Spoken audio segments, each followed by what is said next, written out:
Bonsoir. Merci d'avoir accepté notre invitation ce soir.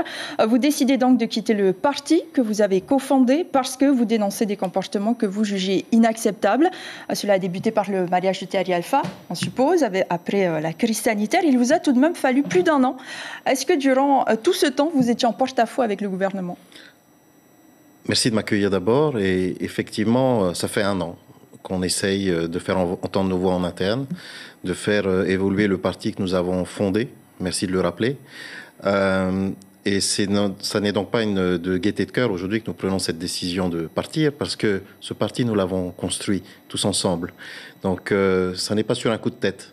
Malheureusement, on fait le constat que, même en étant premier vice-président du Tapura, en étant secrétaire général ou vice-président comme les Philippe Schill, nos avis ne comptent pas, ne comptent plus peut-être. Peut-être parce qu'aujourd'hui, le Tapura est très large à l'Assemblée. Peut-être que nous n'avons pas les bons mots. En tout cas, vous n'aviez peut-être plus de valeur aux yeux d'Edouard Fritsch comme avant. Il semblerait en tout cas qu'on a été utile à un moment et peut-être qu'aujourd'hui on l'est moins. Mais aujourd'hui, vous critiquez les mesures prises ces derniers mois. Vous faites référence à la taxe des 1000%, à la contribution pour la solidarité aussi. Pourtant, ce sont des lois que vous avez soutenues à l'Assemblée. Est-ce crédible aujourd'hui? Alors, un certain nombre, pour ma part en tout cas, ont été votés effectivement alors que j'étais à Paris, mais par le jeu des procurations, bien entendu, la solidarité du groupe a primé. Mais à chaque fois, en comité de majorité auprès du président directement, je me suis exprimé pour dire qu'on allait dans le mur, pour dire que c'était contraire à la politique économique que nous avions menée. J'ai été vice-président et ministre de l'économie et des finances quelques années, et notamment pendant la crise. À chaque fois, j'ai fait entendre ma voix, mais c'est vrai qu'on nous a demandé de faire confiance, on nous a demandé, en gros, de faire le dos rond et puis de voter.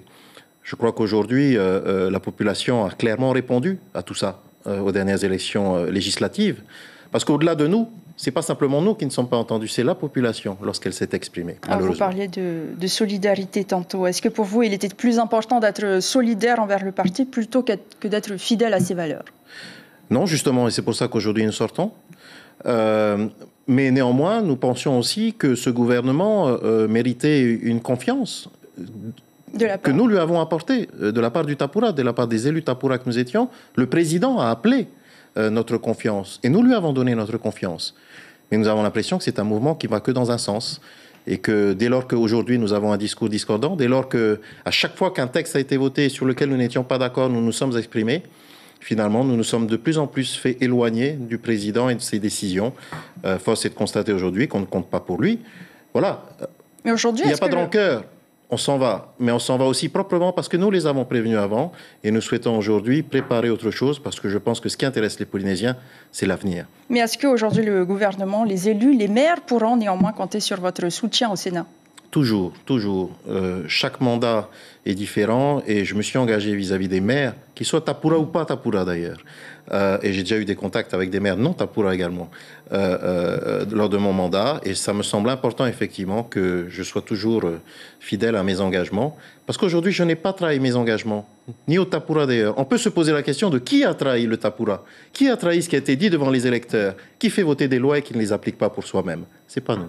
Et comment porter les dossiers de la Polynésie à Paris en étant ennemi, si je puis dire, avec le gouvernement? Il faudra passer par les intermédiaires ou vous allez continuer à dialoguer avec le gouvernement ou avec Edouard Fritsch qui aujourd'hui vous tourne le dos? Je ne suis pas l'ennemi d'Edouard Fritsch. Nous prenons nos décisions en toute maturité et en toute responsabilité. Dès lors que les projets seront, on va dire, cohérents et pour le bien de la population, bien sûr que nous les porterons avec lui. Mais nous aurons un regard et surtout une liberté de parole retrouvée que nous exprimerons ou à l'Assemblée ou au Sénat ou à Paris, mais surtout à Tahiti. Merci pour ces premières réponses. Nous allons revenir avec vous juste après, puisqu'aujourd'hui, à la surprise générale, Edouard Fritsch n'a pas souhaité s'exprimer sur cette décision prise par ses ex-soutiens. Le président de la 3e institution du pays, lui, n'a pas hésité à blâmer les transfuges. Voici un extrait de son allocution. J'ai foi en nos électeurs et regrette profondément que le suffrage se retrouve tristement piétiné, souillé par le nomadisme politique préélectoral. Tevaro Fritsch, quitter le parti qui vous a porté au pouvoir et garder votre siège à l'Assemblée malgré tout, est-ce que c'est trahir ses électeurs et souiller leur choix?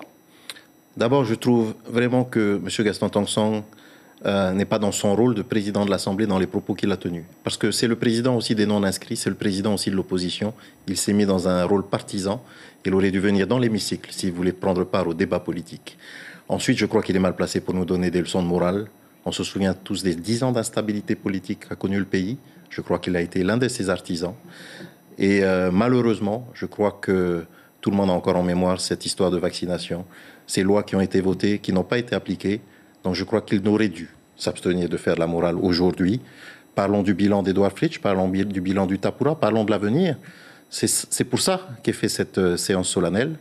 Et quand j'entends ce matin, dans les propos du président Fritch, qu'il se réjouissait que davantage de taxes soient entrées dans les caisses du pays, alors que les salaires, alors que les revenus des Polynésiens n'ont pas augmenté, je suis atterré. Je ne comprends pas qu'on puisse se réjouir finalement et parler de bouclier et de protection de l'intérêt des familles lorsqu'on se réjouit que les taxes sont rentrées plus nombreuses dans le pays. Donc aujourd'hui, vous ne rendrez pas votre siège à l'Assemblée du Tapura? Non, vous savez, je crois que je suis le seul parmi toutes ces personnalités à avoir déjà rendu mon siège à l'Assemblée. Justement, c'était le cas en 2009.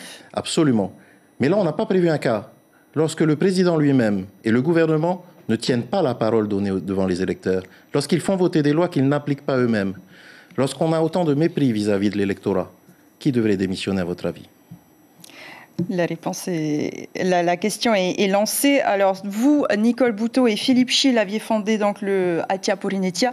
C'était en 2013 et c'est ensemble que vous songez encore à refonder un autre parti. Avec près de 20% des suffrages obtenus il y a 10 ans, vous pensez obtenir le même score 10 ans plus tard?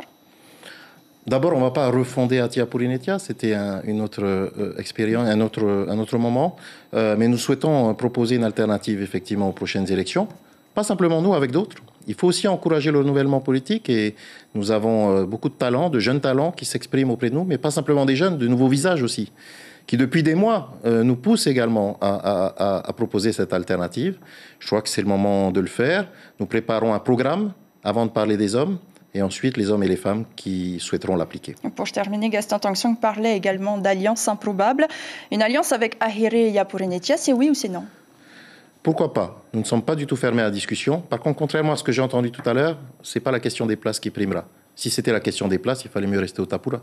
On est là pour proposer de nouvelles choses. Et si nous sommes tous d'accord sur le projet à proposer, pourquoi pas? Merci beaucoup, Teva Fritch, d'avoir répondu à nos questions ce soir. L'information en continu sur Polynésie la première, Internet et réseaux sociaux.